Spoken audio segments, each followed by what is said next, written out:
समारोह में करीब 66 करोड़ भक्तों ने त्रिवेणी संगम में डुबकी लगाई। वहीं इस आयोजन का औपचारिक समापन करने के लिए सीएम योगी महाकुंभ पहुंचे। इस दौरान उन्होंने घाटों की सफाई का जायजा लिया। इसके अलावा सीएम योगी आदित्यनाथ ने उप मुख्यमंत्री ब्रजेश पाठक, केपी मौर्य और कैबिनेट के अन्य मंत्रियों ने प्रयागराज में अरैल घाट पर पूजा की। वहीं रेल मंत्री अश्विनी वैष्णव भी प्रयागराज पहुंचे। इस दौरान उन्होंने आरपीएफ जवानों का सम्मान किया।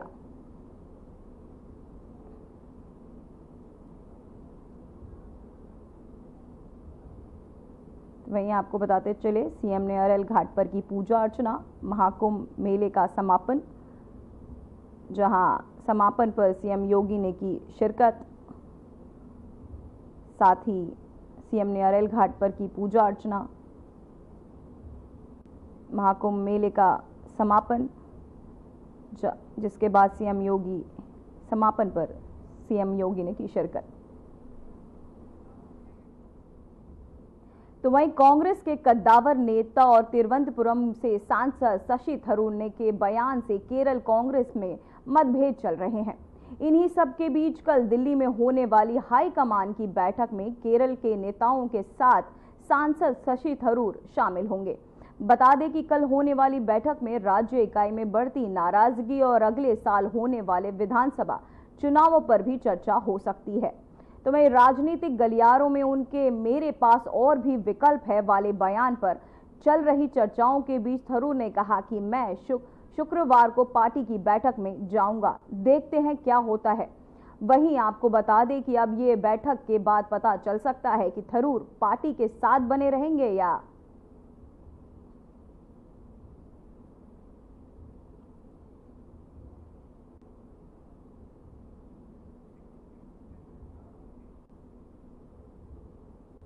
तो वहीं प्रधानमंत्री नरेंद्र मोदी से हरियाणा के मुख्यमंत्री नायब सिंह सैनी ने मुलाकात की। इस मुलाकात के दौरान दिल्ली विधानसभा की ऐतिहासिक जीत पर बधाई दी। इस मुलाकात में आपको बताते चले, हरियाणा के विकास को लेकर चर्चा हुई। वहीं सीएम सैनी ने हरियाणा के आधारभूत विकास और भविष्य पर भी आपको बताए परियोजनाओं पर भी प्रधानमंत्री नरेंद्र मोदी ने जानकारी दी है। इसके अलावा पीएम मोदी ने हरियाणा के केंद्र सरकार और हरियाणा सरकार के तहत चलाई जा रही परियोजनाओं का भी रिपोर्ट लिया है। केंद्रीय योजनाओं की क्रियान्वयन की प्रधानमंत्री नरेंद्र मोदी ने रिपोर्ट ली है। साथ ही भविष्य की योजनाओं की भी रिपोर्ट ली। इसके अलावा आगामी निकाय चुनाव को लेकर भी प्रधानमंत्री से चर्चा हुई है।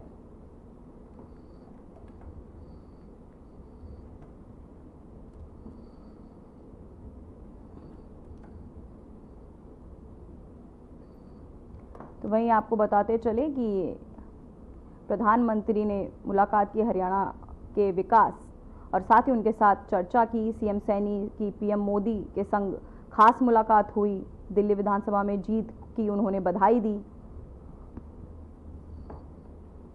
तो वहीं दिल्ली विधानसभा का आज तीसरा दिन है और इस दिन विशेष रूप से कैग रिपोर्ट पर चर्चा की संभावना है।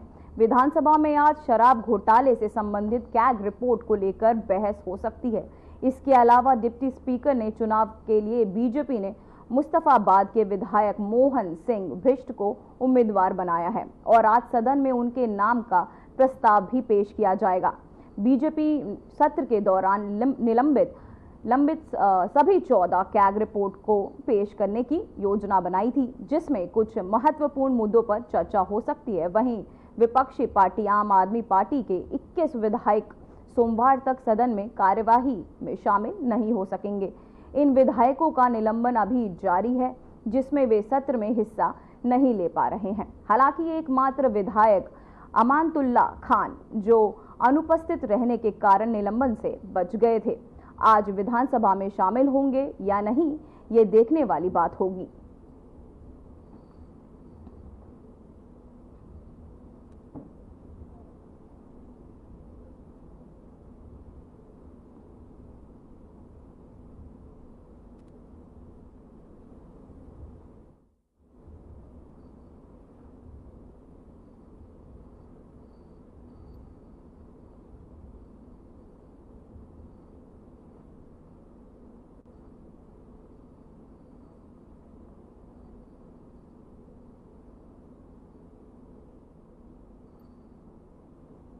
तो वहीं आम आदमी पार्टी की सरकार भले ही राजनीति में विश्व स्तरीय चिकित्सा सुविधा उपलब्ध करने का दावा करती रही, लेकिन कैग रिपोर्ट चौंकाने वाली कैग रिपोर्ट के अनुसार राजधानी की स्वास्थ्य सुविधाएं चरमराई हुई हैं, क्योंकि दिल्ली सरकार के अस्पताल और मेडिकल कॉलेज में डॉक्टरों, नर्स और पैरामेडिकल कर्मियों की कमी है। दिल्ली सरकार के अस्पतालों में 10,000 बेड बढ़ाकर इन्हें दोगुना करने की घोषणा भी पूरी नहीं हुई।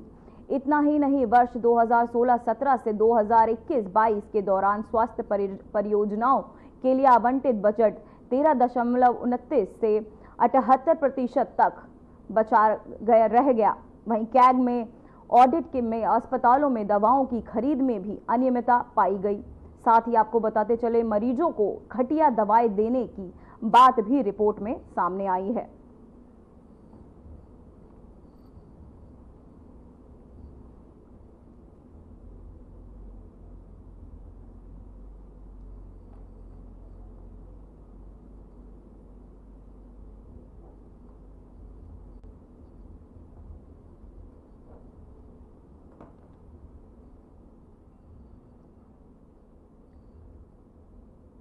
तो वहीं एक बड़ी खबर सामने आ रही है, जहां दिल्ली की साउथ एशियन यूनिवर्सिटी में बीते बुधवार को महाशिवरात्रि के दिन नॉन वेज खाने को लेकर छात्रों के 2 गुटों में हिंसक झड़प हो गई। तो वहीं आपको बताते चले, इस विवाद में अखिल भारतीय विद्यार्थी परिषद और स्टूडेंट फेडरेशन ऑफ इंडिया ने एक दूसरे को हिंसा भड़काने को आरोप लगाया। यूनिवर्सिटी में मेस में कुछ छात्र महाशिवरात्रि के अवसर पर उपवास के चलते सात्विक भोजन की मांग कर रहे थे, जबकि कुछ छात्र नॉन वेज खाने की उपलब्धता को लेकर अड़े हुए थे। इस पे आपको बताते चले कि दिल्ली पुलिस के मुताबिक बुधवार दोपहर करीब 3:30 बजे मैदानगढ़ी पुलिस में आपको बताते चले कि जब पुलिस मौके पर पहुंची तो यूनिवर्सिटी के मेस में छात्रों के बीच झड़प हो रही थी। पुलिस ने बताया कि फिलहाल इस मामले में कोई औपचारिक शिकायत दर्ज नहीं की गई है, लेकिन जांच की जा रही है।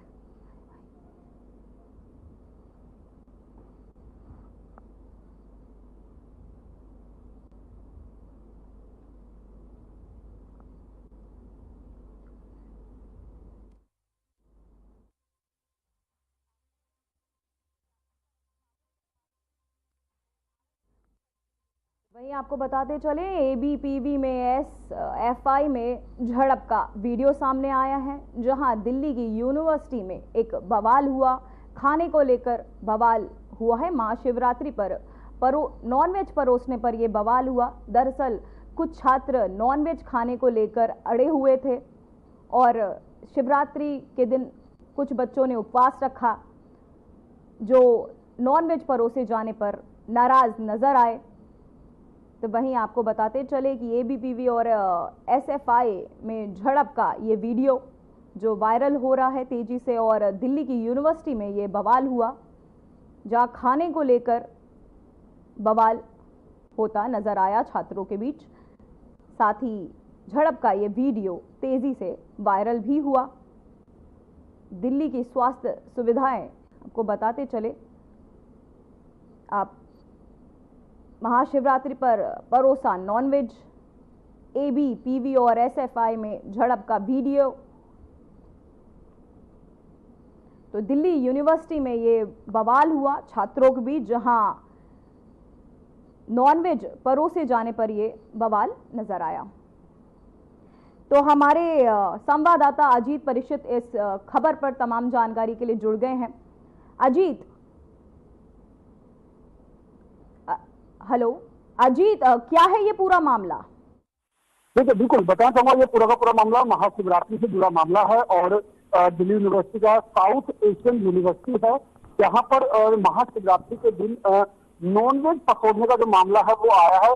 ऐसा एबीवीपी के जो छात्र हैं उन्होंने आरोप लगाया है कि जो साउथ एशियन यूनिवर्सिटी है उसका जो मैच है वहां पर बुधवार को यानी कल महाशिवरात्रि के समय जो है नॉनवेज परोसा जा रहा था, और ये उस समय जब उन्होंने पहले से ही जो मैच में ये इन्फॉर्म जानकारी दे रखी थी कि जो लगभग 110 जो छात्र हैं उनका व्रत में थे महाशिवरात्रि को लेकर के, जिसकी वजह से उन्होंने कहा था कि उनके लिए जो खाना है वो प्योर व्रत वाला खाना बनेगा। लेकिन जब उन्होंने देखा कि नॉनवेज परोसा जा रहा है वहां पर तो इसको लेकर के आपत्ति जताई और ये पूरा का पूरा जो मामला है वो मारपीट में तब्दील हो गया। और मारपीट जो है वो एबीवीपी के छात्र और एसएफआई के बीच में पूरा मारपीट का मामला है। हालांकि एसएफआई के छात्रों का कहना है कि ऐसा कुछ जो नॉनवेज परोसे जाने की बात है ये पहले से ये एक सामान्य तरीका रहता है और हर ये कोई नया नहीं है, लेकिन उनके लिए नॉनवेज वालों के लिए अलग से एक जगह बनाई गई थी। लेकिन जो मारपीट है वो मारपीट का आरोप एबीवीपी ने कहा है कि एसएफआई के जो छात्रों ने जो मारपीट का आरोप लगाया वो पूरी तरीके से निराधार है। फिलहाल जो पुलिस है वो पूरे मामले की जांच में जुट गई है कि आखिरकार ये इसमें कौन क्या गलती रही है और किस तरीके से अगर एबीवीपी के छात्रों ने अगर 110 छात्रों की लिस्ट दी थी और उन्होंने उससे पहले से ही जानकारी दी थी कि कोई नॉनवेज खाना ना परोसा जाए, व्रत के हिसाब से खाना परोसा जाए, तो आखिरकार ये क्या किसी मंशा के तहत किया गया या फिर क्या? ठीक है जी अजीत, आपकी तमाम जानकारी के लिए बहुत बहुत धन्यवाद।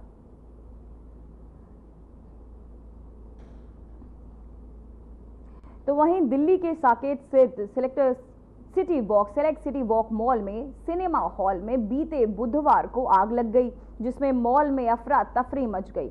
आग की सूचना मिलते ही दिल्ली फायर सर्विस ने मौके पर 6 फायर टेंडर भेजे और तुरंत आग पर काबू पाया। राहत की बात यह है कि आग में किसी की हताहत होने की कोई सूचना नहीं है। घटना के बाद मॉल में मौजूद लोगों को सुरक्षित बाहर निकाला गया और सुरक्षा कारणों से सिनेमा हॉल को बंद कर दिया गया है। आग की वजह से मॉल में कुछ समय के लिए हलचल रही, लेकिन फायर ब्रिगेड की तत्परता के कारण कोई बड़ा नुकसान नहीं हुआ। तो वहीं जानकारी के मुताबिक आग के कारणों का अभी भी खुलासा नहीं हुआ है, लेकिन सभी सुरक्षा प्रक्रियाओं का पालन किया जा रहा है।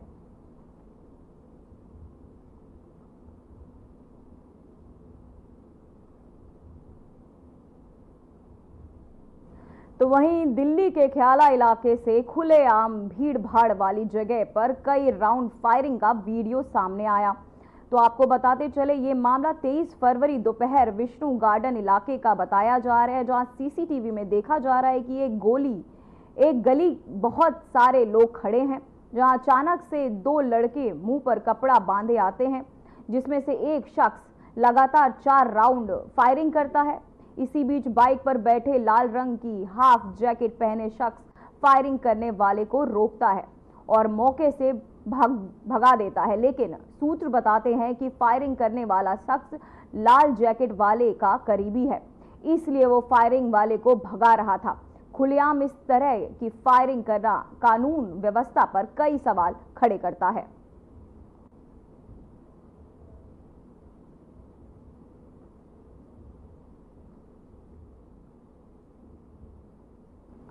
तो वहीं आपको बताते चले कि ख्याला इलाके में ये फायरिंग का मामला सामने आया, जहां दिल्ली अंदाज में हुई फायरिंग और दिल्ली में खुलेआम ये गुंडागर्दी देखने को मिली।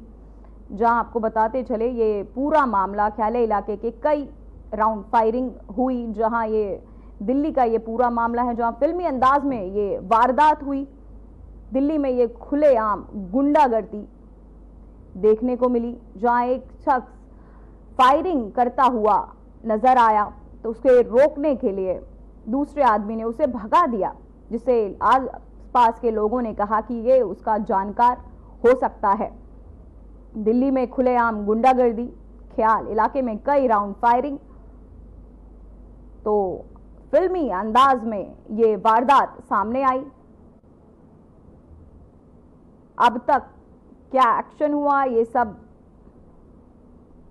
सवाल। ख्याल इलाके में कई राउंड फायरिंग,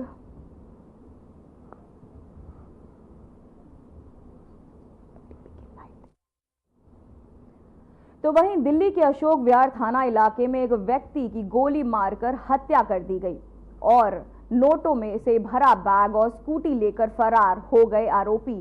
सामने आया कि करीब 6 की संख्या में आए आरोपियों ने पूरी वारदात को अंजाम दिया। फैक्ट्री में महज 50 मीटर की दूरी से फैक्ट्री में मुनीम को गोली लगकर बदमाश फरार हो गया।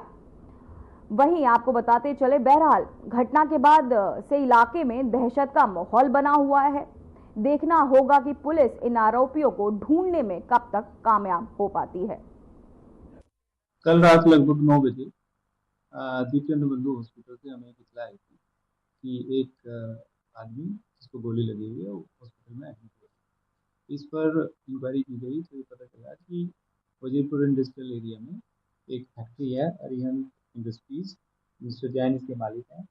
इनके मुनीम यानी कि अकाउंटेंट सरोज पाठक जब अपने घर के लिए निकले स्कूटी पर, उनका एक सर्वेंट भी पीछे बैठा हुआ था। उस समय कुछ लड़कों ने फैक्ट्री से निकलते ही लगभग 50 मीटर दूर पर उसके ऊपर वारदात की, गोली चलाई और पैसों का बैग छीन कर ले गए। इनिशियली इन्होंने बताया कि इसमें 6.5 लाख रुपए कैश था और मुनीम शालीमार बाग का रहने वाला है। वो पहले अपने ओनर के यहाँ पे पैसा छोड़ के फिर अपने घर जाता था। ये रूटीन में रोज का उसका काम। सीसीटीवी फुटेज में कुछ लड़के दिखाई दे रहे हैं, लेकिन एग्जैक्टली कितने थे ये कहना भी मुश्किल है। हम आइडेंटिफाई करने की कोशिश करें, अभी तक नहीं। नाम बताइए अपना। मेरा नाम मुनीश कुमार है। मुनेश जी, ये पूरा मामला क्या है? गोली मारकर लूट की वारदात को अंजाम दिया गया है, जो पूरा मामला क्या है हत्या का? लगभग 8 से 9 के बीच, 8:30 से 9 के बीच में हमारे एक जानकार ही बिजली काम करते हैं, इनका कॉल आया मेरे पास कि भैया यहाँ कुछ एक आदमी के साथ कुछ हादसा हो गया, उसको गोली मार के 6 लोग भागे हैं। इस बात की जानकारी मिलती हम वहाँ से भागते हुए जब आए तो हमने देखा एक शख्स यहाँ बीच रोड पे पड़ा हुआ है, उसको गोली लगी हुई। तो हमने यहाँ की लोकल पुलिस को इन्फॉर्म किया, बताया सारी बात उनको, तो पुलिस आई, तब पता चला कि ऐसे उसके साथ। कुछ नाम पता है? उम्र वगैरह कितनी है जिसको गोली? तो लगभग आइडिया से 35 से 40 वर्ष के बीच में लग रही थी। मौत हो गई है गोली लगने से? हाँ, वो तो यहीं ऐसा लग रहा था कि कितनी गोली लगी है? ये तो निशान था, यहाँ 20 सीने के पास से ब्लड निकल रहा था, छाती पे। हाँ, मेरे ख्याल से छाती की गोली लगी थी और वहीं से ब्लड निकल रहा था। सरोज नाम। क्या नाम है आपका? सोना। ये पूरा मामला क्या है? रात को जो गोली मारकर क्या मामला है? ये गोली मार के पैसे लेके फरार हो गए, क्या देखा आपने? हमने ये देखा कि आवाज आई थी पटाखे देश से। अच्छा। तो वहाँ पे लड़ाई हुई, 4 जने को हमने भागते हुए देखा, बाइक में 2 स्कूटी लेके भागे। जब तक हम लोग गए हैं तो अगला वो पड़ा हुआ था नीचे, पास में गए तो देखे गोली लगी थी उसको। कितने पैसे लगे कुछ पता है? इसका कुछ नहीं पता। गोली कहाँ पे लगी थी? यहाँ लगी। छाती पे। हाँ। कितने लोग थे? 6 जने। स्कूटी भी लेकर फरार, जो हाँ। जिस स्कूटी में वो पैसे लेकर जा रहा था? स्कूटी भी ले गए, 4 जने बाइक पे थे। उसका बैग भी ले गए।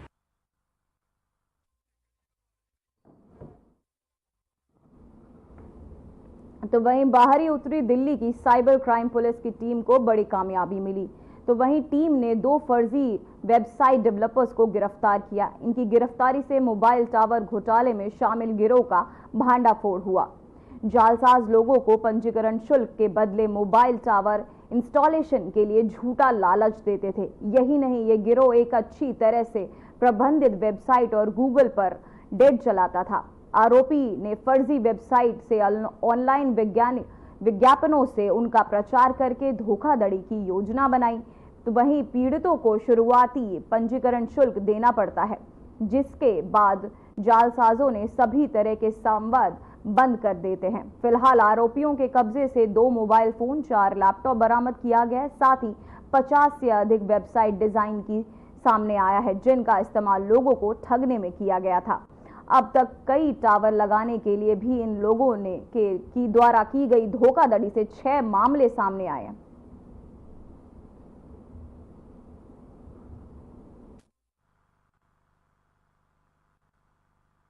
कस्टमर्स को हम ये बताना चाहता है कि ऐसा कोई एडवर्टाइजमेंट क्लिक करने के पहले या उसमें रजिस्टर करने पहले इसके बारे में सही चेक करें, या गवर्नमेंट कंपनी जो क्लेम कर रहे हैं, गवर्नमेंट वेबसाइट्स और गवर्नमेंट ऑर्गेनाइजेशन जिसका क्लेम कर रहे हैं कि इनकी सर्टिफिकेशन है, उनके वेबसाइट में जाके चेक करें कि इनके पास प्रॉपर सर्टिफिकेट्स है, या फिर पास वाला साइबर पुलिस स्टेशन या फिर पुलिस स्टेशन से पता करने की कोशिश करें। काफ़ी अच्छा रिवार्ड्स दिखा के लोगों का पैसा फोन करने में ये लोग कुछ भी सर्टिफिकेट्स दिखाता है। So in cyber crime, it is always better we take preventive measures rather than taking the curative steps. For cyber crime, prevention is always better than. तो वहीं जालंधर से फर्जी रजिस्ट्री दस्तावेज के मामले से जुड़ी एक खबर सामने आई। इस मामले में देहात पुलिस ने फर्जी रजिस्ट्री दस्तावेजों के जरिए बहुमूल्य संपत्ति हड़पने में शामिल 3 व्यक्तियों को गिरफ्तार किया है। बता दें कि शाहकोट ने अपने पिता को संपत्ति के बारे में एक NRI द्वारा शिकायत दर्ज की, जिसके बाद आपको बताते चले कि विस्तृत जांच के बाद आरोपियों को गिरफ्तार किया गया है। गिरफ्तार आरोपियों की पहचान मोहल्ला बाविया शाहकोट के रूप में आपको बताते चले हुई। डीड राइट राजकुमार मोहल्ला बागवाला शाहकोट में मुंशी राम के बेटे हंसराज नंबरदार और हाजीपुर में बुट्टा राम के बेटे परमजीत नवबदार और रूप में हुई है। पुलिस जांच में पता चला रही है कि इन व्यक्तियों ने अपने 2 साथियों के साथ मिलकर, जो अभी भी फरार है, इस मूल्यवान संपत्ति को हड़पने के लिए फर्जी दस्तावेज तैयार करने की साजिश रची। वहीं DSP शाहकोट ओंकार सिंह बराड़ ने मीडिया को पूरे घटनाक्रम के बारे में बताया।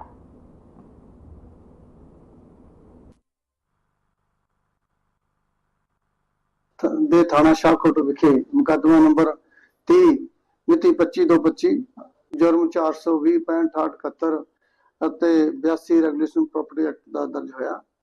ਜੋ ਇਸ ਮੁਕੱਦਮਾ ਵਿੱਚ 6/2/2020 ਨੂੰ ਇੱਕ ਰਜਿਸਟਰੀ ਜੋ ਹਰਦੀਪ ਸਿੰਘ ਪੁੱਤਰ ਬੱਗਾ, ਕਰਤਾਰ ਸਿੰਘ ਵਾਸੀ ਪਿੰਡ ਬੱਗਾ ਤੇ ਸੰਜੀਵ ਕੁਮਾਰ ਪੁੱਤਰ ਲੇਟ ਕੇਵਲ ਕ੍ਰਿਸ਼ਨ ਨੇ ਮਦਈ ਮੁਕੱਦਮਾ ਨਰਿੰਦਰ ਸਿੰਘ ਚੀਤਾ ਪੁੱਤਰ ਲੇਟ ਸਰਦਾਰ ਅਜੀਤ ਸਿੰਘ ਦੀ ਜੋ ਸ਼ਹਿਰ 'ਚ ਸੀਗੀ 2 ਮਰਲੇ 13 ਸਸਾਈਆਂ, ਜੋ ਇਹਨਾਂ ਦੋਸ਼ੀਆਂ ਨੇ ਉਸ 2 ਮਰਲੇ 13 ਸਸਾਈਆਂ ਪ੍ਰਾਪਰਟੀ ਨੂੰ ਕਾਗਜ਼ਾਂ ਨੂੰ ਛੇੜਛਾੜ ਕਰਕੇ 12 ਮਰਲੇ 3 ससाइयों के नवे कागज तैयार करके उन्होंने दी वरतों की। अभी के लिए खबरों में बस इतना ही। मुझे दीजिए इजाजत। नमस्कार।